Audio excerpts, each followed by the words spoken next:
ជំរាបសួរពុកម៉ែបងប្អូនទាំងអស់គ្នាថ្ងៃនេះនាងខ្ញុំមកធ្វើអាកោចាធ្វើនំអាកោមានមេនំប៉័ងនិងខ្ទិះដូងមេនំប៉័ងយើងដាក់ទឹកក្តៅនិងស្ករកន្លះចានយើងកូរវាឲ្យសព្វចឹងទៅកូរវិតធ្វើម៉េចឲ្យវារលាយចូលជាសាច់មួយហើយ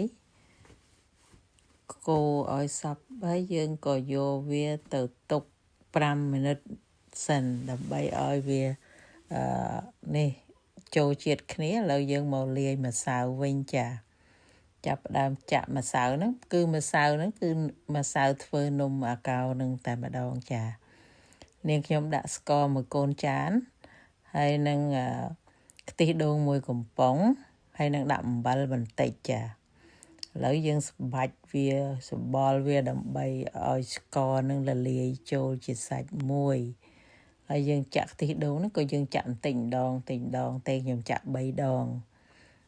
ហើយយើងកាយយកពីក្នុងនេះហ្នឹងទៅយើងចង់កាយទៅនេះខ្ញុំក៏កាយហើយខ្ញុំចាក់មេដែលខ្ញុំលាយហ្នឹងយកចាក់ចូលគ្នាហើយយើងកូរវិតវាឲ្យសព្វចូលសាច់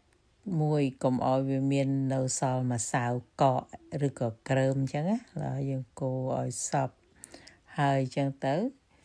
កូរឡើងឲ្យសព្វចូលជាសាច់មួយធ្លុងមួយជាមួយគ្នាចាហើយពេលអញ្ចឹងយើងក៏ពិតម្ដងទៀតព្រោះនាងខ្ញុំខ្លាចវាខ្ញុំខ្ជិលស្រស់ឥឡូវយើងទុក2ម៉ោងឥឡូវយើងយកមកលាយពណ៌ភេងពណ៌ស្វាយនិងពណ៌ស្លឹកតើយឥឡូវយើងដាក់ដាំទឹកសិនចាឥឡូវយើងចាក់ពណ៌ស្វាយដាក់ចូលនៅក្នុងពុម្ពយើងហ្នឹងទៅឥឡូវខ្ញុំដាក់ពណ៌ស្លឹកតើយចាស្លឹកតើយចូលទៅដែរដើម្បីឲ្យពណ៌សម្រស់យើងវាឲ្យវាមានពណ៌ស្រស់ស្អាតចឹងនេះគឺពណ៌ភីងចាហើយយើងដាំទឹកឲ្យពុះខ្លាំងបើកភ្លើងឲ្យខ្លាំងអត់មានវត្ថុអីទេហើយយើងក៏គ្របវាដាក់ហើយឥឡូវយើងដាក់បានចាក់ចូលពុម្ពមានធំមានតូចនាងខ្ញុំអត់មានចានហើយនាងខ្ញុំយកពុម្ពនំដាក់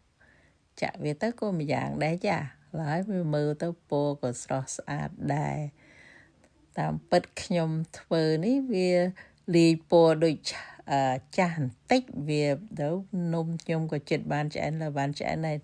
ខ្ញុំលាយពណ៌វាដូចខ្លាំងបន្តិចហើយវាសម្រស់វាដូចថាពណ៌ស្វាយដូចជាស្វាយពេកហើយពណ៌ភីងល្មម